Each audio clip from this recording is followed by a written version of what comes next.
C'est quoi? C'est quoi? C'est à propos de quoi? Bonjour. Bonjour et bienvenue pour une nouvelle édition de 14 décembre de TV Bordenet. On a la chance cette fois qu'on a deux invités sur le plateau de TV Bordenet.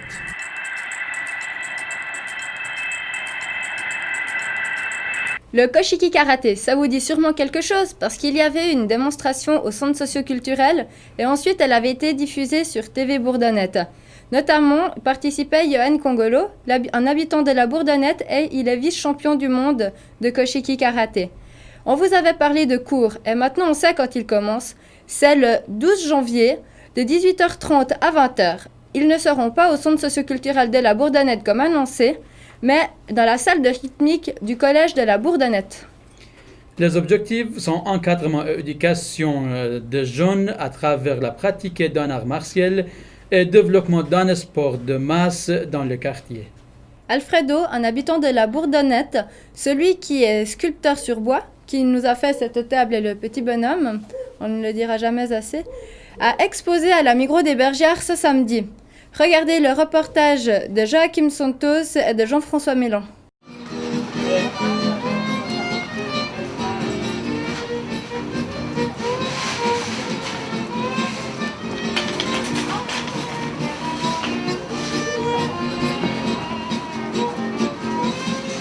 Il y a des cadres qu'on pourrait faire comme ça, il y a des cadres au même tour. Il y a des gens ici. On ferait bon. Oh là ouais, la deux options. Celui-là, non, il faut mettre une photo de nos enfants comme ça, puis une photo au père. Les parents. Eu já posso fazer, atenção, eu posso fazer decorações, mas as pessoas querem. Como tem assim decorações, mas por exemplo posso fazer as flores ou o desenho que as pessoas querem. Isso é importante. Como este, mas este foi eu que fiz. São peças que posso tirar e para meter no muro.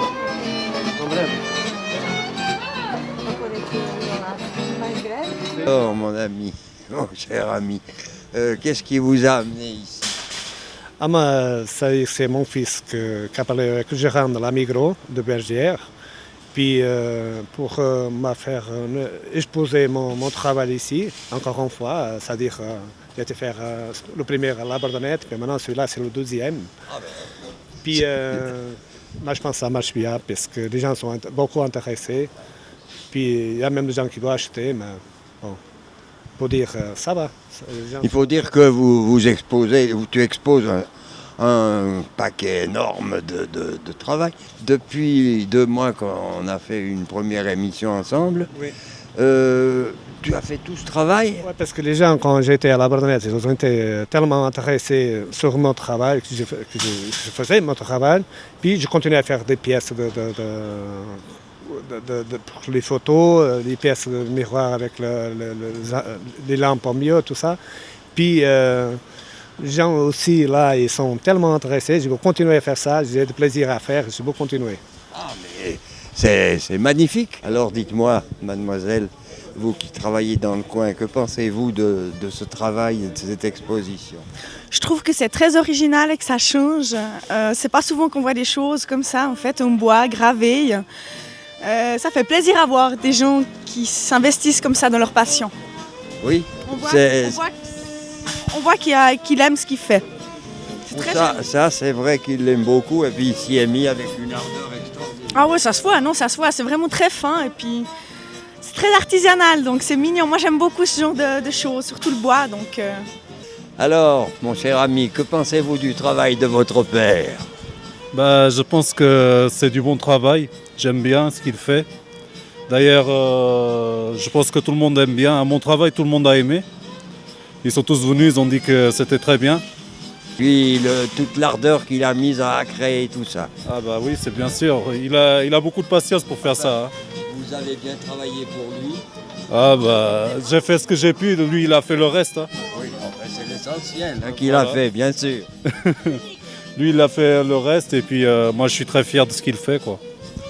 Mais nous sommes tous fiers de ce qu'il fait. On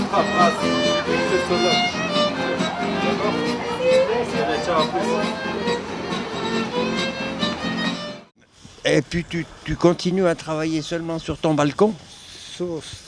Sur mon balcon, je continue à travailler pour le moment, mais je pense pour l'année prochaine, je demande à la fondation pour me donner un petit local pour faire un petit atelier. Ah ben ce serait une bonne idée ça, parce que dans la bonne saison tout va très bien, mais en plein hiver comme maintenant, mais c'est pas drôle. L'hiver, c'est quand même difficile, c'est-à-dire que je travaille un petit peu et après il faut venir dedans pour faire les marquages, faire tout ça. C'est très difficile de travailler l'hiver dans le balcon. Ça, je m'en rends compte et c'est pour ça que je me dis que je suis étonné de voir tout ce que tu as créé depuis quelque temps. Oui, c'est assez extraordinaire. La pièce qui m'a été créée, la dernière, c'est celle-là. Les sirènes avec les dauphins là. Oui, ouais. Puis là, l'angle là, que j'avais pas la Bourdonnette, j'ai été faire celui-là. Hein? J'ai été faire en tout cas 4-5 pièces, celle-là aussi, là-bas, les éléphants là.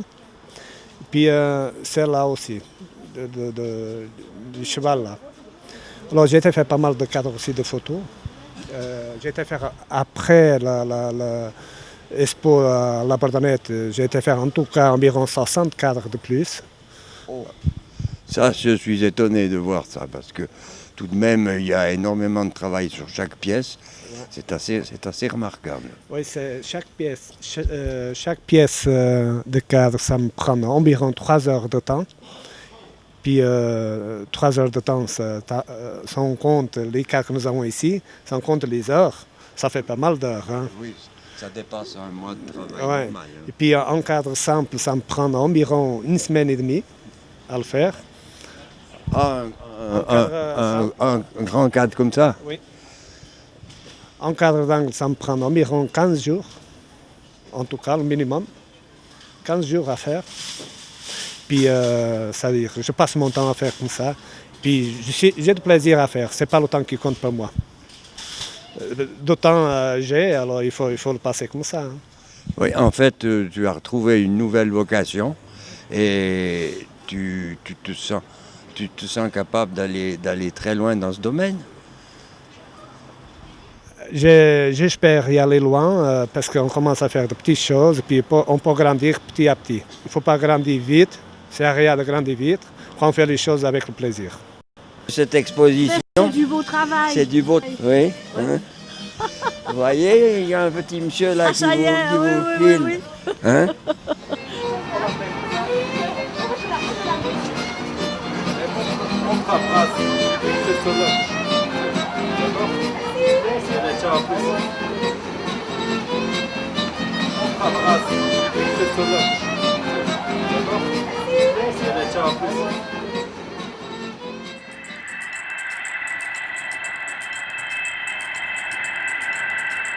J'ai le plaisir d'accueillir Michèle Cardone, une animatrice du Centre socioculturel de la Bourdonnette. Comme la fin de l'année approche, on sent la fête ici à la Bourdonnette. Je suis sûre que vous avez préparé quelque chose de spécial. Comme toutes les années, c'est la fête. Effectivement, comme tout le monde le sait, Noël approche le 25 décembre. Et pour préparer ce Noël, on a préparé, comme toutes les années d'ailleurs, un atelier bougie et un Noël de quartier. Et ce sera quand cet atelier de bougie? Alors l'atelier bougie a lieu le 17 décembre, le 18 et le 19, avec une journée tout à fait particulière, une soirée plutôt, le 17 décembre, qui est destinée aux adultes exclusivement. Les enfants qui sont accompagnés des adultes peuvent y entrer, mais seulement s'ils sont accompagnés et si les parents les prennent en charge. Parce que c'est évident que faire une bougie, c'est sympa pour tout le monde, mais c'est vrai aussi que ça demande pas mal de patience et de création. Donc c'est pour ça qu'on a favorisé pour les adultes exclusivement le 17 décembre, de 18h à 22h. Ok, très bien. Donc on vous attend les adultes, parce que c'est vrai que le centre de la Bourdonnette accueille beaucoup d'enfants, beaucoup d'adolescents. Souvent les adultes sont peu nombreux et on aimerait bien vous voir cette année. On espère que cette année sera la bonne. Alors venez nombreux le 17 décembre de 18 à 22h. Vous pouvez bien entendu également venir le samedi, si vous pouvez passer le vendredi, de 14 à 19h et aussi le dimanche de 11h à 15h. Alors rendez-vous pour l'atelier bougie. Merci.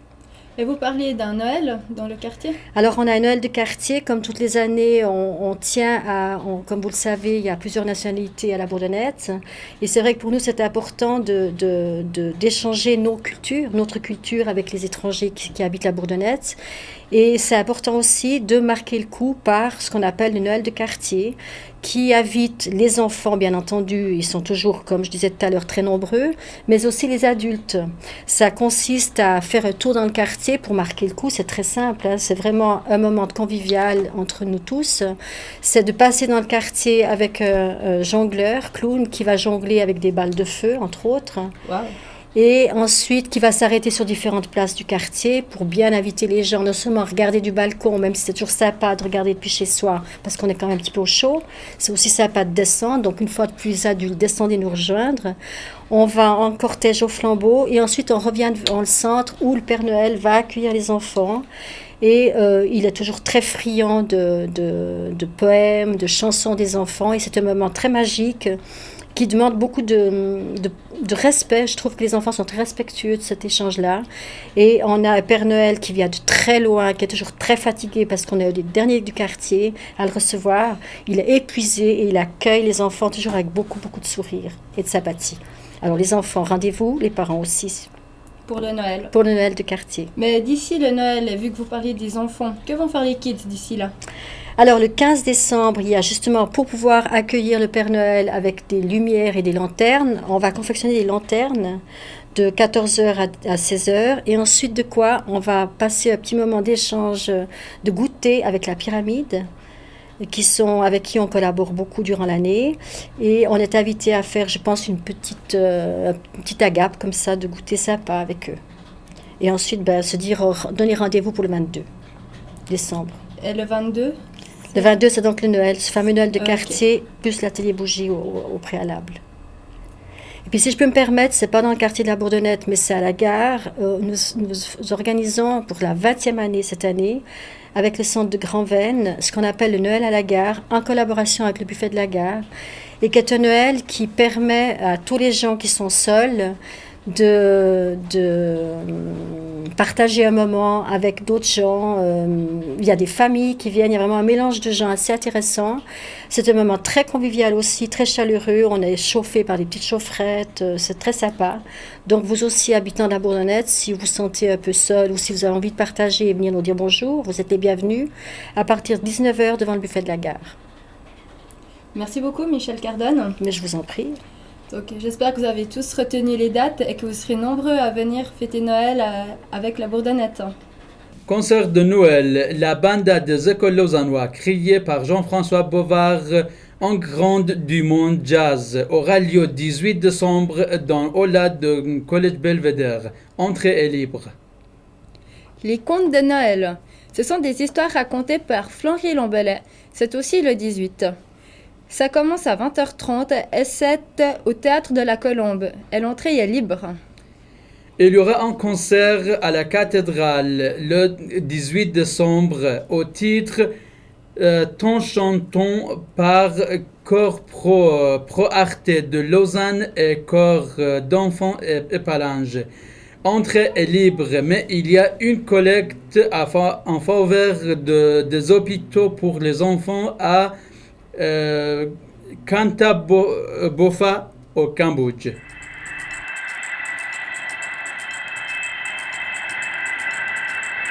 Vous vous souvenez de sœur Elisabeth, qui était à la Bourdonnette mais qui a dû partir il y a quelques mois. Elle a dû rentrer pour des raisons de santé à Besançon, mais elle pense à nous, car elle nous a envoyé une carte postale. Elle donne tous ses vœux à la Bourdonnette. Et si vous souhaitez lire le petit message qu'il y a derrière, vous pouvez passer ici. Il y a une semaine qu'on a un jean dans le studio TV Bourdonnette. Priez ce qui concerne, vient chercher ce pantalon. Si vous voulez prier la messe de Noël ensemble à la Bourdonnette, c'est le 24 décembre à 18h au Centre œcuménique.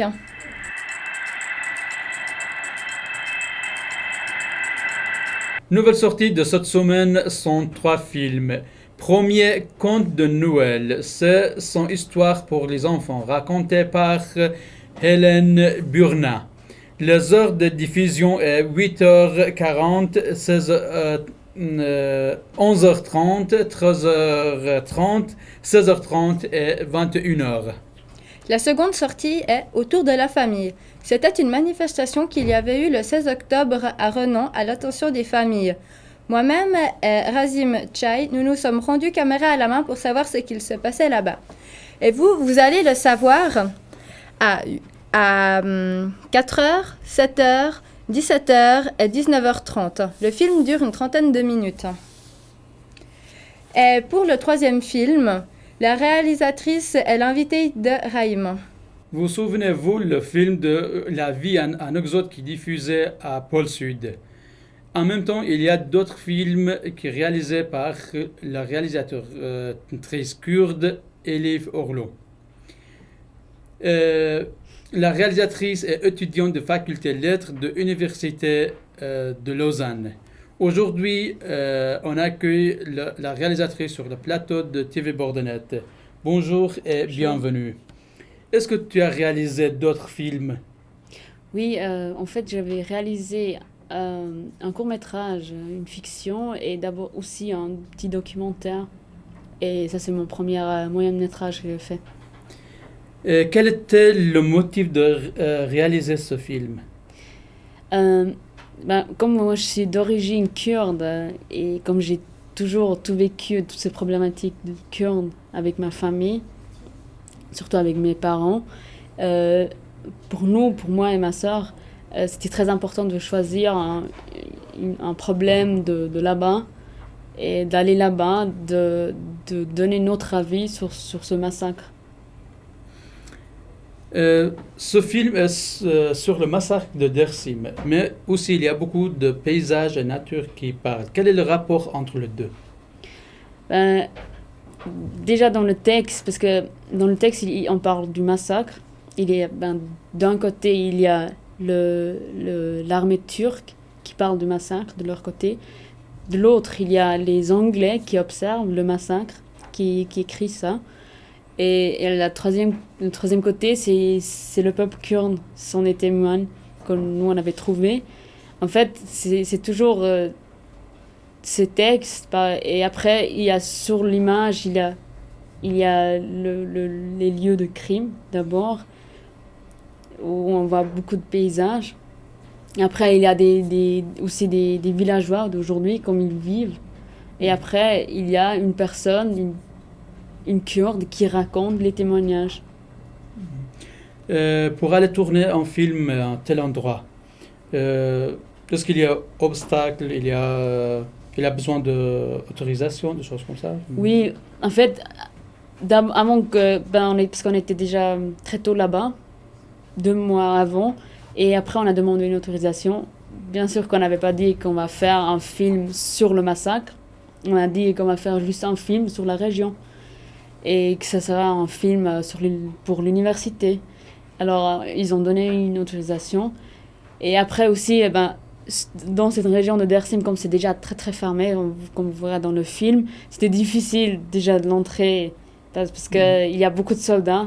Pour entrer vraiment à Dersim, parce que dans tous les côtés, c'est fermé par le militaire, c'est très difficile. Et après, dans la région, il y a beaucoup de soldats. La présence du militaire, elle est très forte.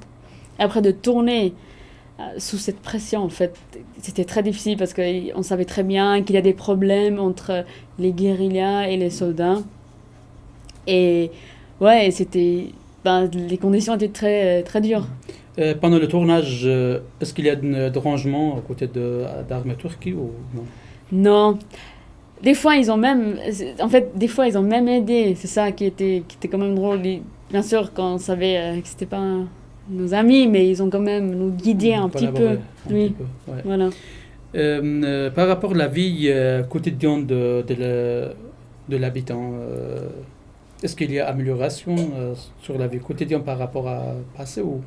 En fait, pour moi, personnellement, pas du tout. Bon, bien sûr, on sait que cette région-là, c'était toujours un endroit où il y a eu beaucoup de massacres. Et même dans les années 90, il y avait des massacres. Et parce que dans les villages où on était, ils étaient tous presque vides. Il y avait quelques habitants, comme on le voit dans le film. Il y a quelques habitants qui vivent encore. Mais sinon, c'est vraiment comme dans les années 37-38, comme on parle du massacre de 37-38.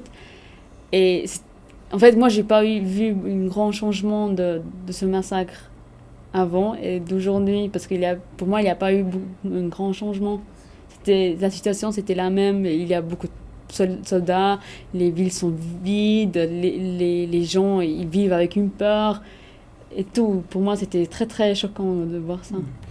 Est-ce que tu as d'autres projets pour réaliser notre film ou pas pour le moment? Pour le moment, pas, parce que je me concentrais un peu sur mes études. Je veux finir mes études et après, ouais. Merci beaucoup. Merci de nous prêter le film pour diffuser sur la télévision de TV Bordelais. Ce film dure 53 minutes et l'heure de diffusion est 5h, 10h, 20h et 23h sur TV Bordelais. Que diriez-vous de voir les films de TV Bordelais en boucle un jour par semaine? C'est l'idée d'un habitant qui est en train de faire un sondage dans le quartier. Sa proposition est que les films soient diffusés de minuit à 7h du matin le dimanche. Mais si vous avez une autre proposition ou une autre idée, elle sera la bienvenue. En attendant, le sondage circule auprès de Maurice de Groot, Monique Gachet ou au studio de TV Bourdonnais. Donc, vous pouvez passer soit pour donner votre avis ou soit pour donner une proposition. Rendez-vous pour la semaine prochaine qui est le dernier téléjournal de l'année. Au revoir. Au revoir.